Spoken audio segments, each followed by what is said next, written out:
Now, what if I told you that if you spend 30 minutes on working on this part of your expertise, you will definitely move up on the student's favorite teacher list? Let's talk about it. Substitute Teachers Lounge.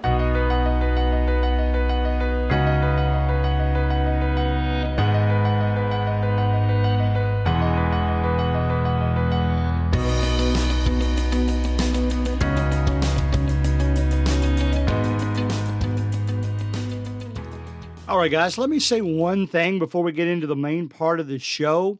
I always listen to my publisher's Buzzsprout's podcast as well, and they have basically told us that you can spend as much advertising as you want, you can market yourself any way you want to, but by far the best way to increase your listenership is word of mouth. So I've got a challenge for you guys. If you like the podcast, tell one or two other people. I'm not asking you to announce it. I'm not asking you to put out a flyer. Just tell one or two people, hey, I listened to this podcast. You might actually find it pretty good. And I think that will help us grow a lot. Now, I'm telling you what, we are at the peak of our listenership. We continue to get anywhere from 70 to 100 listens per day now. We have over 22,000 downloads, and it's really exciting. So if you could do that for me, that would make it even more exciting. Now, I'm getting ready to share with you of something that's kind of one of my little side pet projects that helps at both school and in general. We'll get to that just in a moment.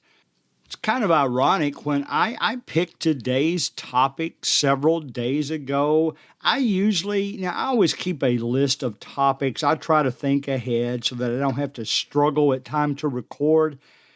Something come up and I thought about this on Monday and I said, okay, well, I'm going to push my other topics aside and talk about this one. And then I violated the subject matter for the first time all school year yesterday. I'm recording this on March 27th, 2021. That's a Saturday. And yesterday, Friday at school, I violated it. You saw the name of the episode. It has to do with birthdays, names, and Attakids. All right. Now, here is where we're going to go with this. There is nothing that I have come along that means more to these students. Nothing. Whether it be helping them with their work, helping them even with a family problem or a school problem, you will get more accolades, more thank yous from them than anything if you remember their birthdays and their names. Now, sometimes it's going to be tough. You go into often a different class every day. Now, I'll be honest, I'm running across more and more substitute teachers that as they get on preferred teachers list, they go back to the teachers a lot. And it's not, I would even venture to say that the majority of substitute teachers actually return back to maybe the same dozen teachers all the time. So if you fall into that category, this is going to work out well for you. I am not only going to stress the importance of birthdays, names, and what I call Attakids. I'll tell you you probably know what I'm talking about. We'll talk about this just in a moment. I have found that when I remember a student's birthday, it means so much to them. I haven't reminded anybody of a birthday yet where the big smile hasn't come over their face. Let me tell you, the current school that I'm in right now, since I have access to their Infinite campus and I can look at the details of the roster, I actually plan ahead. Every week, the weekend especially, before the week, I look in those rosters. And if I see some birthdays that are coming up the next week, I make sure I call that student out in class. In fact, it's kind of nice right now. I've got access to the Google Slides account at my school that they keep an announcement sheet on, and everyone has access to it. So I can just go into the announcement sheet for the week and type that student's name and their grade, whatever information you want to share, into that. And it means so much to them to see that come up. I keep some cheap candy in the room. I'm getting into a habit where I'm buying a box of Airheads. It's amazing to me how much they love those things. But you can, I think it's like 60 to 70 for $9 on Amazon. So to me, that pays dividends. Remember their birthdays. They will appreciate you for it. Here's what I noticed. Some of the kids that really don't participate very much, if I remember their birthday, all of a sudden they're participating more. It's unbelievable. It will pay dividends for you as well. The other thing is names. Oh my goodness. I had a student that it's been a couple years ago now. I try to look through the roster before the students get there, especially if it's one that I'm having for the first time. And I'm looking for ways to pronounce names. It's funny, most of the time you can type a name into Google and type in pronunciation, and it'll play you an audio of the best possible pronunciation. That's not always the case. But I had one girl, her name was only 5 digits long, 5 letters long. Now, I won't say her name because she tells me she listens to this. So, but I would tell you, when I said her name correctly, it's almost like a shock came over her face. And she said, "You're the first teacher to get my name correct." And then it was like she was helping me all day. So names, you've got to get their names correct. Not only get their names correct, but when you come back to class, here's the tough one, and here's where we'll spend the majority of the episode here in just a moment. I'm going to give you some tricks that I have learned, that actually I have studied and read about remembering names. So we'll talk about that here in just a moment. You've got to remember their names. I violated that this week. I've got a class that it's large for a COVID era situation, but yet it's not so large that we can't keep them apart the amount we should according to the CDC. So I don't want to say anything about that, but it's a little bit unwieldy, all those people with masks on at the same time. Sometimes I can't hear them. I hate to tell them to lower the mask. But anyway, what I practice on is remembering their names. And I do remember their names, but it just so happens, it was yesterday, I happened to call a kid by the wrong name twice. And he let it go the first time. Second time, he corrected me. He wasn't mean, but I could tell he was frustrated. And you never know. You might call a kid by the name of another kid who they don't particularly care for. That happens. It's bad that it happens, but it happens. So that makes it even worse. So there is no better way to remember names than to see the same kids every day, of course. But as substitute teachers, we're not always in that situation. So it is often difficult to do that, to remember names. But you've got to work on it. I'm going to tell you how to get better at it here in just a moment. Now, I want to talk a little bit about what I call Attakids. Same thing as what we used to call attaboys. Attaboys was a pat on the back. I hate to use that phrase anymore because we want to try to give equal status to all the genders. So I say Attakids when I'm talking about it in the school system. Here's my feeling. I hand out a lot of Attakids. When they do a good job, I will pat them on the back. I will tell them they did a good job. I won't announce it to the class, but I'm not going to whisper it either. I know the rest of the class can hear me when I compliment a student. And all of a sudden, I see the actions in them where they want to be complimented as well. They want to compliment us, Mr. Collins. Now, I don't do it in a shallow way. If it's really not something to compliment them for, well, then I don't. Now, do I go out of my way to look for ways to compliment them? Yes, but you got to make it sincere. You can't just say good job over and over and think kids are going to believe that.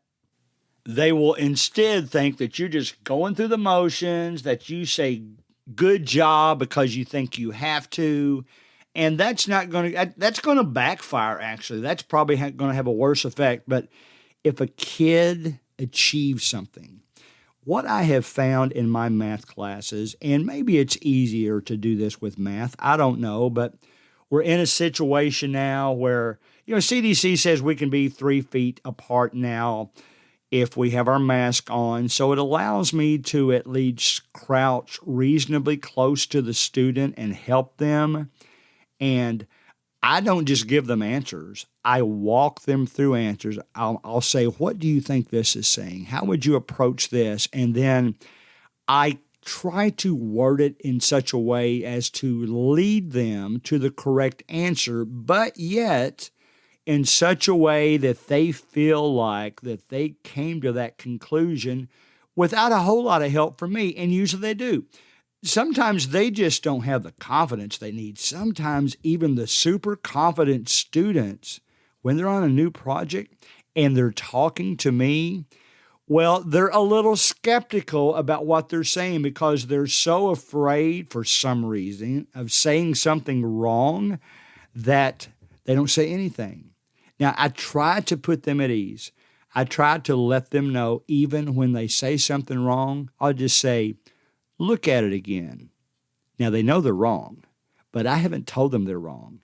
And a lot of times they'll look, it's math, so they'll look at the number again. They'll look at the sign of the number again. They'll look at the operation of what we're doing, and all of a sudden it's just like you can see that light bulb glowing over their head. And it helps them. But the Attakids, that's where it's really at. They like to be told that they did a good job. Not artificially, but they sincerely did a good job.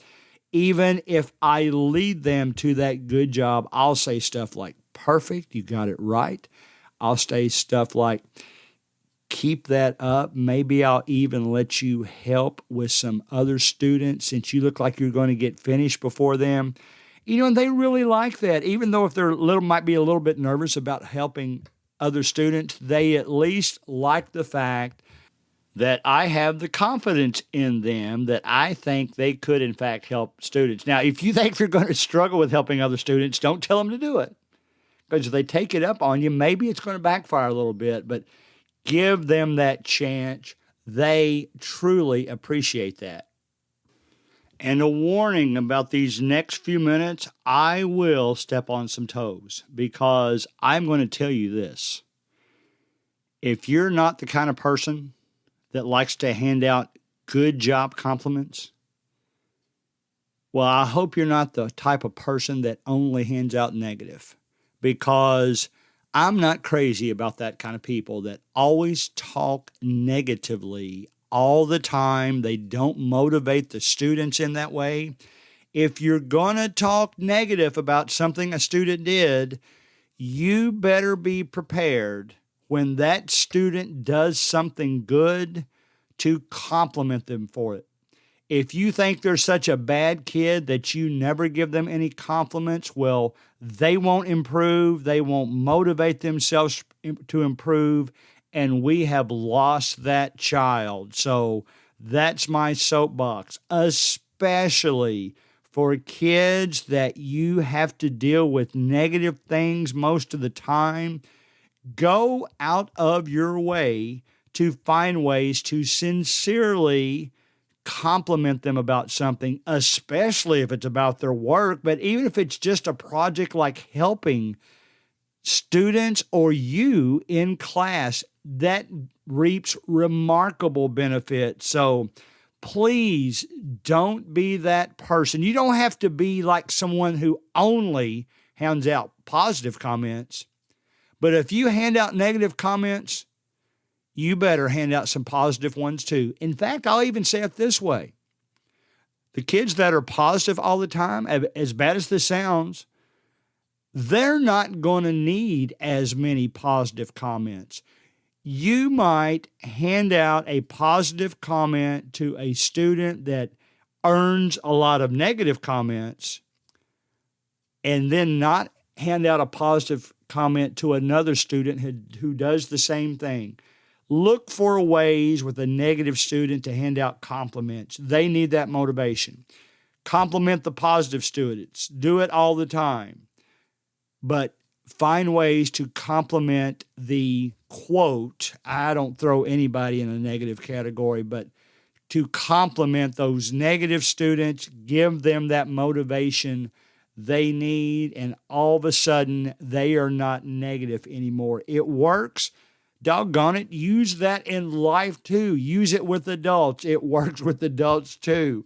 Hand out sincere compliments. You know, with the kids that often receive negative comments, look for ways that they're improving. Maybe they're not as good as some of the other students class-wise yet, but they have improved. Make sure they know how much you appreciate the effort they put forth to improve. Okay? So off of soapbox now, and we'll get on to the little tricks now about remembering things. I like to call memorizing names as the absurd image tactic. If you want to call that AIT, that's fine with me. The absurd image tactic. When you meet a student, when you meet an adult, try to look. You'll have to make a conscious effort. This is where these 30 minutes come in. It's just 30 minutes that will greatly improve your rank, in quotes, with the students. When you go out of your way to remember their names, they're going to love you for it. Here's what I do. Let me use a simple one. I'll go ahead and cross-promote. If this is not your kind of thing, that's okay. But I also do a podcast, a video podcast, with an audio version as well, called The Church Debater and Preacher Mike, where I ask a preacher some questions. He doesn't know what I'm going to ask, and we have fun with that. We joke around about it. It's not overly serious. We actually want it to be a bit entertaining. So Church Debater and Preacher Mike has a YouTube channel that you can find that on, but I like to use him as an example because he's a preacher. He stands up in front of people and talks. So there are so many simple names. The simple names like Mike and Greg, those are the ones that are hardest to remember. So you need ways. The way people, I tell people to remember Mike's name is picture a microphone coming out of his neck. Now that is an absurd image, but tell me if that was so unusual that you're not going to forget it. You're going to mention, if you know a friend named Mike, and my brother's named Mike, if you have a friend named Mike and you picture a microphone coming out of their head, you're not going to forget that image, are you? All of a sudden, it's kind of burned in your brain, and you'll remember that person's name. The catch is to maybe think of a distinguishing figure. I will say this. I joke, and the kids laugh at me all the time because they say they've never met a teacher who makes more fun of themselves, but I'll turn my head sideways and give them my profile and says, what can I do about a nose like this? But I'll describe my nose as like kind of like a ski slope. And one of the kids told me one time, he said, you know, I can't get that image out of my head now that you described your nose as a ski slope. And now I picture you skiing, and that's the way that I remember who you are. I associate that image with your name in some way. For instance, since my last name is Collins, I might picture somebody calling to the ski lodge, and they'll remember my nose. They'll remember, all right, call, what's down? Oh, yes, Collins. And as absurd as that sounds, that will help. So think of a distinguishing feature when you run into a person, and then associate a silly image with their name that will help you remember, configured with that with that person's distinguishing figure. They've got pretty blue eyes, and their last name is Smith. Well, maybe you picture a blacksmith hammering on a blue horseshoe, and maybe from their blue eyes, that's a way you can remember it. So that's what the absurd image. There is also a concept called memory palace. If you Google that, you will find all kinds of publications if you want to study it a little bit more. Memory is kind of one of my pet peeves. There's ways to remember numbers. There's ways to remember, files and things you do and that you need to do in the order you need to do them. And it has to do with a memory palace. The one book that I read was written by a guy that had memorized pi, P-I, the calculation you use to calculate the circumference of a circle. He has memorized it to, I think it was over 500 decimal places. And if you ask him what decimal places 162, 163, 164, and 165 are, he knows them off of the top of the head using this type of method. So it's called a memory palace method. Basically, what you do is picture the building that you are most familiar with. Most people picture their house, the way they come into the house, and the way it works is the first thing you see when you come into their house, maybe into your house, maybe it's a microwave.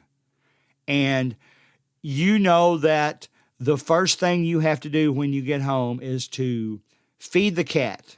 Well, that one's easy. Picture a cat in a microwave. Now, as terrible as that sounds, you're not going to do it. You're only going to think of it. That is an image that is now burned in your brain. So you then turn the corner into the hallway of your house. The next thing you see, associate that with the next thing you're going to do. And you say, well, how does that help me at school, Mr. Collins? Well, easy. Maybe you have a seating chart at school, and you want to remember names based on the seating chart. You can do the same type of concept.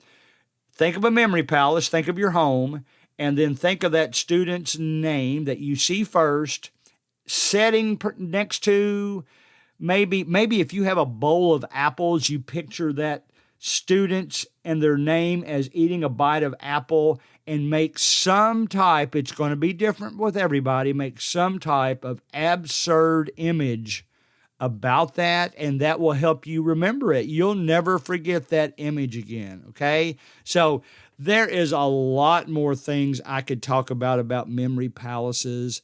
When we have some leftover time, sometimes I share that with my students.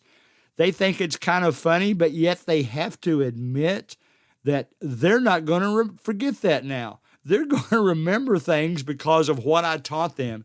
And if you just type in memory palace puzzles, you can look at the origin if you'd like to, the history, and at the same time, you'll find all kinds of games maybe you can play in the classroom using a memory palace concept. So that's it, guys. It is so important. You will, 100%, you will move up the favorite list for both the kids and the students if you remember names. Am I perfect at it? No, I messed up yesterday. But continue to work at it. The sad thing is, if you get old like me someday, you're going to forget more. Your recall is going to be slower. I'm always thankful when I have kids for a series of times, and then it's easier for me to remember things. I always joke that I might not remember it now, but give me 15 minutes and I will. And that's the honest truth. So memory palaces, look it up, remember it, and always remember how to hand out Attakids. Make sure the kids know how important you think the job they're doing in that classroom is. Remember their birthdays, remember their names, and compliment them sincerely. Go out of your way to find ways to legitimately, sincerely compliment them, okay? That's it for this week, guys. We will see you next week on Substitute Teachers Lounge. And just as a reminder, don't forget to share with your friends that you're listening to this podcast. Just one or two of them. That will help us a lot. See ya.